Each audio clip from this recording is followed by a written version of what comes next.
September 2025च्या basic चालू घडामोडी आपल्याला बघायच्या आहेत. तुम्ही म्हणाल आता 2025चं सप्टेंबरचं कशाला घेतायत? सप्टेंबर 2026 पर्यंत जेवढ्या काही परीक्षा होतील ना त्याच्यासाठी हे कामाचं आहे पहिली गोष्ट. याच्यानंतर ऑक्टोबर, नोव्हेंबर, डिसेंबर मी सगळं येणार आहे. कारण मागच्या 6 महिन्यातले 8 महिन्यातले प्रश्न तुम्हाला येतात. आगामी काळातल्या सगळ्या परीक्षा, उच्च न्यायालय भरती, तलाठी भरती, ग्रामसेवक भरती, कंबाईनची एक्झाम, सगळ्या ठिकाणी हे लेक्चर तुम्हाला कामाला येईल. आणि अत्यंत महत्त्वाचे मुद्दे या ठिकाणी कव्हर केले, फक्त महत्त्वाचे. बघा, पहिला मुद्दा आहे आयुष्यमान भारत डिजिटल. आणि ही PDF तुम्हाला मी फ्रीमध्ये देतो आहे. आणि तुम्हाला सगळ्या महिन्याचे PDF अभ्यासकट्टा ऍप्लिकेशनवर फ्रीमध्ये भेटतात. बघा, अभ्यासकट्टा ॲपचं हे लोगो आहे, तिथे करंट अफेअर नावाचं एक फोल्डरच आहे. मी चालू घडामोडीचं सगळं फ्री देतोय. तिथे लेक्चर्स, त्याच्यावरचे टेस्ट पेपर्स, प्रत्येक महिन्याचे मागचे 6 महिन्यातले आणि पुढचे सगळे तुम्हाला त्या ठिकाणी भेटणार आहे. अभ्यासकट्टा ॲप डाउनलोड करून ठेवा, त्या ठिकाणी जाऊन तुम्ही डाउनलोड करू शकतात, प्रिंट सुद्धा काढू शकतात. आयुष्यमान भारत डिजिटल मिशन अंतर्गत पुण्यामध्ये पहिली हॅकाथॉन होते आहे. प्रश्न काय येईल? कुठे झाली? काय झाली? हॅकाथॉन झाली, कुठे झाली? पुण्यात झाली. कशाच्या अंतर्गत झाली? आयुष्यमान भारत डिजिटल मिशन अंतर्गत झाली. माहीत पाहिजे. राष्ट्रीय आरोग्य प्राधिकरण जे आहे ते या ठिकाणी ABDM या अंतर्गत पहिली हॅकाथॉन पुण्यामध्ये स्मार्ट सिटी ऑपरेशन सेंटर येथे सुरू करत आहे. पुणे महानगरपालिका आणि Pune smart city development corporation या दोघांनी आयोजित केली होती. उद्देश काय आहे? भारतातील जे हेल्थ स्टार्टअप्स आहेत त्यांना एकत्र आणायचं. आयुष्यमान भारत डिजिटल मिशन अंतर्गत नाविन्यपूर्ण आरोग्य उपाय विकसित करायचे, त्याला प्राधान्य द्यायचं. बघा, आरोग्यासंदर्भात आहे हे काय आहे? आयुष्यमान भारत म्हटलं, डिजिटल मिशन म्हटलं, बिल्डिंग डिजिटल हेल्थ इकोसिस्टीम म्हटलेलं आहे. आरोग्यासंदर्भात या ठिकाणी हे हॅकाथॉन आहे, लक्षात ठेवा. भारतातील पहिलं सागरी सिम्युलेशन केंद्र चेन्नईजवळ सुरू होते. बघा, भारतातलं पहिलं म्हणून महत्वाचं आहे. काय आहे? सागरी सिम्युलेशन केंद्र आहे. कुठे होत आहे? चेन्नईला होत आहे. 3-4 गोष्टी कव्हर होतात. 2025 तामिळनाडूमधलं चेन्नई, तिथे AMET नॉलेज पार्क येथे पहिलं सागरी सिम्युलेशन केंद्र, मरीन सिम्युलेशन सेंटर असं आपण त्याला म्हणतो आहे.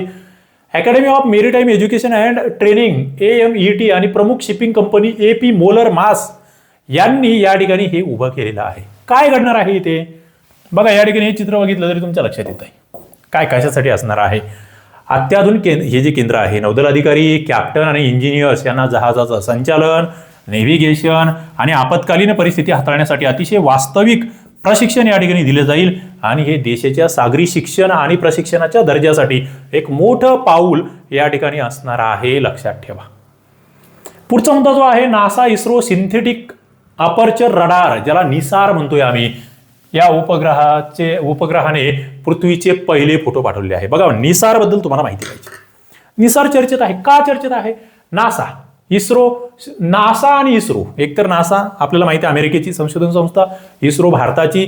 सिंथेटिक अपर्चर रडार, दोघांचा हा कंबाईन उपक्रम या ठिकाणी आहे. ओके, संयुक्त विद्यमाने या ठिकाणी हे चालतंय. पृथ्वी निरीक्षणासाठीचा हा निसार नावाचा उपग्रह आहे, लक्षात ठेवा. तुम्हाला फक्त निसार काय आहे हे तुम्हाला येऊ शकतं. आणि हे कोणाचं हे आहे तर नासा आणि इस्रो या दोघांचं आहे. N म्हणजे नासा, I म्हणजे इस्रो, S म्हणजे सॅटेलाइट, ओके, A म्हणजे अपर्चर, R म्हणजे रडार. एक रडार आहे, उपग्रह आहे. पृथ्वीचे पहिले हाय रेझोल्युशन फोटो या ठिकाणी घेण्यासाठी हे पाठवलेलं आहे. हे पृथ्वीवरील नैसर्गिक संसाधनं, त्यांचं निरीक्षण, नैसर्गिक आपत्ती, त्यांचा अभ्यास आणि हवामानातील बदल यावर लक्ष ठेवण्याचं काम करते. आणि या अशा मुद्द्यांवर 100% प्रश्न तुम्हाला येतील, यात काही शंका नाहीये. जेवढं कामाचं आहे, जेवढं परीक्षेभिमुख आहे ना, तेवढंच आपण घेतो. पॉईंट टू पॉईंट तुम्हाला सगळे मुद्दे या ठिकाणी मी शिकवतोय. पुढे, रेल्वे प्लॅटफॉर्मवरून अग्नि प्राईम या क्षेपणास्त्राची यशस्वी चाचणी झालेली आहे. कोण करतंय? DRDO करतंय. संरक्षण संशोधन अँड रिसर्च विकास संस्था जिला म्हणतो आहे. अग्नि प्राईम हे नवीन पिढीचं अण्वस्त्र सक्षम बॅलिस्टिक क्षेपणास्त्र आहे. अग्नि P असं त्याला म्हटलं जातंय. हे नवीन पिढीचं क्षेपणास्त्र आहे. अण्वस्त्रे वाहून हे नेतं आहे. अग्नि मालिकेतील एक अधिक कार्यक्षम आणि अचूक असं क्षेपणास्त्र आहे. ओडिशाची जी किनारपट्टी आहे तिथलं जे डॉक्टर अब्दुल कलाम बेट आहे तिथून ही चाचणी घेण्यात आलेली आहे. मारक क्षमता म्हणाल तर 1000 ते 2000 किलोमीटर एवढी आहे. मोबाईल प्लॅटफॉर्म हे क्षेपणास्त्र खास कॅनस्टर आधारित प्रेक्षणासाठी डिझाईन केलेला आहे. आणि कॅनस्टरमुळे ते रेल्वेसारख्या मोबाईल प्लॅटफॉर्मवर सहजपणे वाहून नेले जाऊ शकते. बघा, रेल्वेच्या प्लॅटफॉर्मवरून याचं उड्डाण झालेलं आहे. अग्नि प्राईम लक्षात तर ठेवावंच लागेल. अग्नि प्राईम महत्वाचं क्षेपणास्त्र. CP राधाकृष्ण यांनी स्वीकारला आहे उपराष्ट्रपती पदाचा कार्यभार. आता ही न्यूज किती महत्वाची आहे हे तुम्हाला सांगण्याची गरज नाही आहे. एकतर हे महाराष्ट्राचे माजी राज्यपाल असल्यामुळे जास्त महत्वाचे आपल्यासाठी. कधी 2025 मध्ये 15वे उपराष्ट्रपती. पहिली गोष्ट कितवे 15वे. कधी 12 सप्टेंबरला या ठिकाणी ते घटनात्मक पदाची सूत्र हाती घेत आहेत. माजी उपराष्ट्रपती होते जगदीप धनखड. अचानक राजीनामा दिला, का दिला काय नाही आपलं माहित नाहीये, त्यामुळे ते आले आणि त्यांचे विरोधी पक्षाचे जे बी सुदर्शन रेड्डी होते यांच्यावर त्यांनी विजय मिळवलेला आहे. पुढे उपराष्ट्रपती होण्यापूर्वी ते महाराष्ट्रामध्ये मुख्यत्वे राज्यपाल होते आणि इतर राज्यात सुद्धा, पण महाराष्ट्राचे राज्यपाल म्हणून आपल्याला लक्षात ठेवायचे आहेत. पहिली वार्षिक ग्रीन हायड्रोजन R&D परिषद. बघा ग्रीन हायड्रोजन एकतर पहिली आहे. First green hydrogen R&D conference म्हटलेला आहे.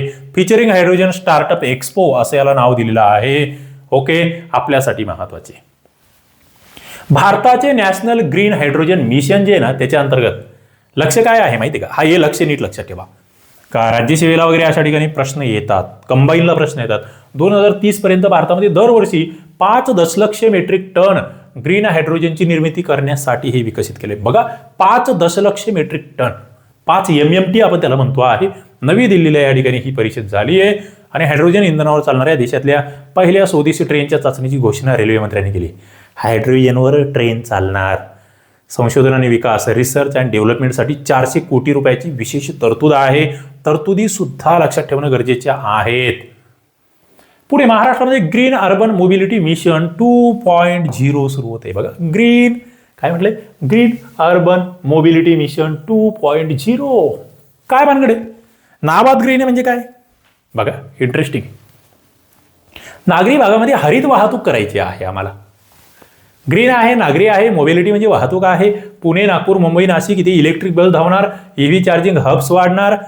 सार्वजनिक वाहतुकीमध्ये कार्बन उत्सर्जन हे 40% कमी करण्याचं लक्षात ठेवा. महाराष्ट्राचं 40% कमी करायचं आहे आम्हाला. आणि नगरविकास विभाग, जागतिक बँक यांचं प्राथमिक आर्थिक सहकार्याचा करार होतोय. जागतिक बँकेचं या ठिकाणी आपला हे आहे, मदत आहे. स्मार्ट मोबाईल डाटा प्लॅटफॉर्म या ठिकाणी सुरू झाला आहे. वाहनांची रिअल टाईम माहिती सुद्धा या ठिकाणी उपलब्ध होणार आहे. तुम्ही म्हणाल हे कशाला उपयुक्त आहे? हे उच्च न्यायालय भरतीला उपयुक्त आहे. ती नवीन बॅच आपण चालू केली आहे. CDPOच्या बॅचला हे उपयुक्त आहे, ती नवीन बॅच चालू केली आहे. पशुधन पर्यवेक्षक MPSC घेणार आहे, त्यासाठी ही चालू घडामोडी उपयुक्त आहे. पुढे combine, group B, group C, राज्यसेवा त्यासाठी आणि तलाठी भरतीसाठी आणि इतर जेवढ्या काही एक्झाम आहे, जिथे GK आहे, GK मध्ये सगळीकडेच चालू घडामोडी आहे. अभ्यास कट्टा ऍप्लिकेशनवर तुम्हाला हे सगळं भेटतंय. पुढे जातो NIRF India ranking 2025 IIT Madras पुन्हा अव्वल. कोण? IIT मद्रास लक्षात ठेवायचं आहे. ओव्हरऑल श्रेणी जी आहे ना त्यामध्ये IIT मद्रास 7व्या वर्षी सलग 7वं वर्ष रेकॉर्ड आहे. पॅरामीटर्स काय म्हणते? 5 निकष आहे. एकतर अध्यापन आणि संसाधने कशी आहे, संशोधन तिथे होतंय का, पदवीचा निकाल कसा लागतोय, समावेशकता आहे का, समज आहे का, समावेशकता, आउटरीच, समज, परसेप्शन, व्यवस्थापन, मॅनेजमेंट. IIM अहमदाबाद या ठिकाणी व्यवस्थापनावरती पहिली. मेडिकलच्या बाबतीत एम्स नवी दिल्ली या ठिकाणी प्रथम आहे. महाराष्ट्रामधली IIT बॉम्बे या यादीमध्ये 3ऱ्या नंबरवर आहे. म्हणजे आपली बॉम्बे, IIT बॉम्बे 3ऱ्या नंबरवर हे माहीत पाहिजे. National institutional ranking framework NIRF चा फुल फॉर्म लक्षात ठेवा. भारताची महत्वाची स्पेस वेदर फॉरकास्टिंग ग्रीड कार्यान्वित झाली आहे. स्पेस वेदर फॉरकास्टिंग ग्रीड म्हटलेला आहे. इस्रो आणि IITच्या संयुक्त प्रकल्पातून देशातली पहिली ॲडव्हान्स सोलर स्टॉर्म प्रेडिक्शन असं आपण याला म्हणतोय, ती प्रणाली याला म्हणतो आहे. उपग्रह असेल, GPS असेल, विद्युत ग्रीडवर होणारे परिणाम असेल, हे याचं भाकीत आम्हाला आधीच करता येणार आहे. नावातच आहे फोरकास्टिंग, म्हणजे भाकीत आम्ही करणार आहे. आशियन सोलर वेदर कन्झर्टियम मध्ये भारत या ठिकाणी नेतृत्व करतो आहे. इस्रोचं आणि IITचं या ठिकाणी महत्वाचं काम असणार आहे स्पेस वेदर फॉरकास्टिंग मध्ये. पुढे लडाख मॅरेथॉन 2025 पर्यावरण रक्षणासाठी. बघा marathon Ladakh for the resilient and the brave असं म्हटलंय. आणि रेकॉर्ड काय? ही जगातली सर्वात उंचीवरची म्हणजे जवळपास 11,500 ते 17,618 फुटावर होणारी अधिकृत मॅरेथॉन असणारी, जगातली सगळ्यात उंचीवरची. त्यामुळे महत्वाचं आहे. या 4 प्रमुख प्रकार असणार. एक तर 7 किलोमीटरची रन, दुसरा हाफ मॅरेथॉन, तिसरं फुल मॅरेथॉन, चौथं सर्वात कठीण खारदुंग ला चॅलेंज 72 किमीची मॅरेथॉन. आता सामाजिक संदेश काय आहे? ग्लेशियर्स वाचवा अशी याची थीम असणार आहे. लक्षात ठेवा रे, या पर्यावरणासंदर्भातल्या गोष्टी फार महत्त्वाच्या आहे. वृक्षतोडीवर वगैरे आपण आंदोलनं बघतोय आणि आगामी काळात हे प्रश्न वाढत चालले. लडाखमधील वितळणाऱ्या हिमनद्यांकडे जगांचं लक्ष वेधणं हे या ठिकाणी टार्गेट आहे. 30 देशातले 6,000हून अधिक धावपटू या ठिकाणी येणार आहेत. आणि स्थानिक अर्थकारण म्हणाल तर सप्टेंबर हा लडाख पर्यटनाचा शेवटचा महिना असतो. या ठिकाणी त्या ठिकाणी लोकांना आर्थिक फायदा होऊ शकतो पर्यटनाच्या बाबतीत सुद्धा. पुढे महाराष्ट्राचा ॲग्रोटेक कॉरिडॉर जाहीर झाला आहे. बघा, ॲग्रोटेक कॉरिडॉर विदर्भ आणि मराठवाड्यामध्ये precision agriculture AI base crop monitoring त्या ठिकाणी सुरू केलं आहे. कृषी तंत्रज्ञान स्टार्टअपसाठी अनुदान भेटणार आहे. इन्क्युबेशन सेंटर्स उघडणार आहे. उत्पादन वाढणार. पाणी वापरातील कार्यक्षमता 30% वाढवण्याचं या ठिकाणी टार्गेट आहे. आणि शेतकरी उत्पादक कंपन्यांसाठी नवीन क्रेडिट गॅरंटी योजना जी आहे ती महाराष्ट्र सरकार या ठिकाणी आणतोय. ॲग्रोटेक कॉरिडॉर कोण? सरकार या ठिकाणी मराठवाडा आणि विदर्भासाठी. मुद्दा तो लक्षात ठेवा की कोणासाठी. इंटरनॅशनल डे ऑफ डेमोक्रेसी कधी? 15 सप्टेंबर, आंतरराष्ट्रीय लोकशाही दिन. म्हणजे कालच एका मंत्र्याचं लोकसभेतलं विधान होतं, मला ते म्हणजे तुम्हाला संदर्भ द्यावा वाटतो. मंत्र्याचं नाही म्हणजे खासदाराचंही मला वाटतं. त्यांचं म्हणणं होतं की जगात जेवढे लोकशाही देश लोकसंख्या आहे का, लोकसंख्या जगातली त्याच्यापैकी अर्धी लोकसंख्या तर भारतात आहे. म्हणजे जेवढे लोकशाही देश आहेत आणि त्याच्यात मिळून जेवढी लोकसंख्या आहे का त्यापैकी अर्धी भारतात आहे. म्हणजे एवढं मोठं भारत हा लोकशाहीची कशी जननी सध्याच्या बाबतीमध्ये आहे असं आपल्याला म्हणावं लागेल. त्यांनी म्हटल्यावर अर्थ वेगळा होतो, पण सध्या लोकशाही एक देश, एक महत्त्वाचा देश म्हणून भारत. आणि मग 15 सप्टेंबर संयुक्त राष्ट्राची आमसभा 2007 मध्ये हा दिवस साजरा करण्याचा ठराव मांडतोय. आता 2025ची थीम काय माहिती का? हे थीमवर आहे ना जरासं लक्ष द्या तुम्ही. कृत्रिम बुद्धिमत्ता आणि लोकशाही, AI फॉर गव्हर्नन्स अँड. सध्या AI फार चर्चेत आहे. म्हणजे तुमचं सुद्धा तुमच्या ॲप मोबाईलमध्ये ना 2-4 ॲप असले पाहिजे. ChatGPT असलं पाहिजे, जेमिनी असलंच पाहिजे, परप्लेक्सिटी असलं पाहिजे, आणि आणखी काही टेक्स्टबुक LM वगैरे असेल तर बेस्ट आहे. काय कशासाठी ॲप बघा जरा जाऊन. असले पाहिजेत. तुम्ही विद्यार्थी आहात, असले पाहिजेत. माझ्याकडे आहेत, त्याचा वापर करून खूप काही करतोय मी. खूप काही करतोय. ओके, याचा वापर करून पारदर्शक प्रशासन कसं करता येईल यावर चर्चा झाली. भारतातला कार्यक्रम जर म्हणाल तर संसद भवनामध्ये युवा संसद या ठिकाणी आयोजित करण्यात आली. आणि राज्यघटनेच्या सरनाम्यामध्ये लोकशाही या शब्दाचा या ठिकाणी उल्लेख आहे.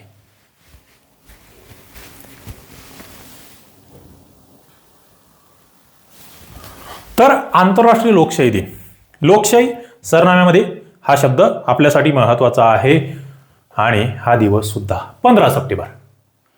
महाराष्ट्राने अर्बन हीट आयसलँड्स मिटिगेशन प्लॅन जाहीर केला आहे. काय आहे होय अर्बन हीट आयसलँड्स? बघा या ठिकाणी थोडी चित्रांकडे लक्ष देत चला.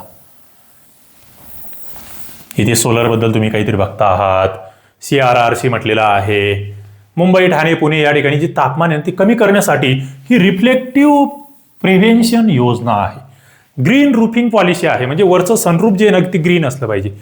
ज्या नव्या इमारती असतील ना वरती जे त्याच्यावर टेरेस असेल का त्याच्यामध्ये 50% हिरवळ असलीच पाहिजे. काहीतरी लावावंच लागेल तुम्हाला हिरवत या ठिकाणी. हे महत्वाचं आहे तापमान कमी करण्यासाठी. खूप जबरदस्त हे आहे. पुढे वर्ल्ड फूड इंडिया 2025 भारताची अन्न प्रक्रिया क्षेत्रात मोठी झेप. World food India 2025 processing for prosperity म्हटलेलं आहे. काय भारत मंडपम या ठिकाणी. भारत मंडपम माहिती ना, प्रगती मैदान दिल्लीमधलं, तिथे आयोजन याचं केलं होतं. भागीदार देश जपान हा भागीदार देश होता. नेदरलँड ही फोकस कंट्री होती. आणि विशेष भर आम्ही दिला आहे भरड धान्य आणि प्रक्रिया केलेली सी फूड जे आहेत त्याची निर्यात, त्यावर चर्चा घडवली. World food India. आणि जवळपास 1.2 लाख कोटी रुपयाचे गुंतवणुकीचे करार या ठिकाणी झाले. 9 लाख नवीन रोजगार निर्मिती होऊ शकते यातून. पुढे काय forest fire early detection system सुरू केली महाराष्ट्राने. चंद्रपूर, गडचिरोली, नाशिक. AI आधारित जंगल आग भविष्यवाणी. बघा हे AI उपग्रह चित्रे प्लस ड्रोन सर्वे यांच्या मदतीने लगेच प्रतिसाद भेटणार आहे. 2024च्या तुलनेमध्ये जंगल आग घटना ज्या आहे त्यामध्ये 35% घट यामुळे होईल असं म्हणणं आहे. आणि रिस्पॉन्डर टीमला नवीन उपकरणे आणि थर्मल सेन्सॉर्स या ठिकाणी वन विभागाच्या भेटणार आहे. बघा access data and send it to the cloud. त्यानंतर detect fire within 1 to 60 minutes आणि अलर्ट इमर्जन्सी सर्व्हिसेस. एकतर डाटा भेटणार, त्याचं लगेच अलर्ट भेटणार आणि पटकन त्या ठिकाणी कार्यवाही करता येणार. त्यामुळे जंगलाला लागणारे आगी जे आहेत त्या कमी होणार आहेत. पुढे भारताने national teacher competency framework NTCF 2025 लागू केलाय. काय भानगडी? शिक्षकांच्या गुणवत्तेचं मानकीकरण करायचंय. 5 स्टेज कौशल्य रचना, digital pedagogy, assessment, literacy, child socio emotional learning यावर या ठिकाणी भर दिला जाणार आहे. आणि सर्व शिक्षकांना दर 3 वर्षांनी अत्यावश्यक पुनर्परीक्षण या ठिकाणी अनिवार्य असणार आहे. रिसर्टिफिकेशन म्हणजे शिक्षकांची गुणवत्ता वाढवणे या ठिकाणी अपेक्षित आहे. त्यांचं कंटिन्यू मूल्यमापन होत राहील, त्यांचा दर्जा त्या ठिकाणी वाढवणं या ठिकाणी अपेक्षित आहे.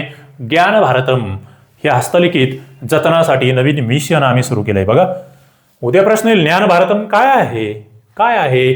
न ही ज्ञानेन सदृश्य पवित्र मिह विद्यते. केंद्राची एक योजना आहे, जी जुने नॅशनल मिशन फॉर मॅन्युस्क्रिप्ट आधी जी योजना होती तिची सुधारित आहे. केंद्रीय संस्कृती मंत्रालय या ठिकाणी योजना राबवत आहे. 3 लाखहून अधिक जे दुर्मिळ हस्तलिखित आहे त्याचं डिजिटायझेशन याच्यात करायचंय, स्कॅन करायचंय, सेव्ह करायचंय. त्यातलं ज्ञान कृत्रिम बुद्धिमत्तेचा वापर करून अनुवादित करायचं. वाव, एक नंबर कार्यक्रम असणार आहे हा. 2025-26 साठी 400 कोटी रुपये. नालंदा तक्षशिलामधले लुप्त होत चाललेले जे ज्ञान आहे ते पुन्हा लोकांपर्यंत पोहोचवणं यामध्ये अपेक्षित आहे. आणि एक नंबर अशा गोष्टी घडल्या पाहिजे, ते आलं पाहिजे, कारण की आपल्याकडे खूप ज्ञानाचा साठा आहे. पुढे संयुक्त राष्ट्र UN youth climate innovation award भारताला देत आहे. बघा, या ठिकाणचा हा पुण्यातील युवकांच्या प्लास्टिक टू फ्यूल या उपक्रमाला हा पुरस्कार भेटतोय. 1 टन प्लास्टिकवर 600 लिटर पर्यायी इंधन यांनी तयार केलेलं आहे त्या प्लास्टिकपासून. आणि 22 देशाच्या प्रकल्पामधून भारतातल्या पुण्यातल्या प्रकल्पाची निवड होते. भारताने नॅशनल स्किल सर्वे 2025 प्रकाशित केला आहे. बघा, नॅशनल स्किल सर्वे राष्ट्रव्यापी कौशल्य स्तर सर्वे. तरुणांपैकी 54% इंडस्ट्री रेडी कौशल्य नाहीत असं यांचं म्हणणं आहे. सर्वे काय म्हणतंय? 54% तरुणांकडे नाहीये. 200 जिल्हा skill gap high alert district म्हणून घोषित केलंय. तिथलच्या युवकांकडे स्किल नाहीये. Digital trades, AI, cyber security, health care यामध्ये सर्वाधिक मॅनपॉवरची शॉर्टेज आहे. म्हणजे तुम्हाला तुमच्याकडे ना इथे संधी आहे, इथे संधी आहे. म्हणजे तुम्ही म्हणाल ना बेरोजगारी आहे, इथे काम करा, याच्यामधले कोर्सेस करा, तुम्हाला संधी आहे. 2026 पर्यंत 1.25 कोटी प्रशिक्षित कामगार या ठिकाणी तयार करायचं टार्गेट आहे. Bharat Japan tech diplomacy dialogue या ठिकाणी सुरू होत आहेत. बघा, Bharat Japan tech diplomacy dialogue. AI, semiconductor fabrication, cyber defence यावर सहकार्य वाढवण्याचं या ठिकाणी ठरवलेलं आहे. भारतामध्ये सेमिकॉन क्लस्टर 2 याच्या स्थापनेवर चर्चा झाली आहे. 50,000 भारतीय युवांसाठी जपानी डिजिटल स्किल प्रशिक्षण स्कॉलरशिप भेटणार आहे. आणि दोन्ही देशांनी ग्लोबल साऊथ नेशनसाठी AI इथिकल गाईडलाईन्स तयार करण्याचं प्रस्थापित केलंय. तुम्हाला कळतंय का? आर्टिफिशियल इंटेलिजन्स यावर देशांमध्ये सुद्धा चर्चा होत आहेत आणि त्या अनुषंगाने पुढची पावलं उचलली जात आहेत. तुम्हालाही पुढची पावलं उचलायची असतील तर अभ्यासकट्टा ॲप्लिकेशनवर या ठिकाणी सुद्धा आपण AIचा वापर करून पुढे जातो आहोत.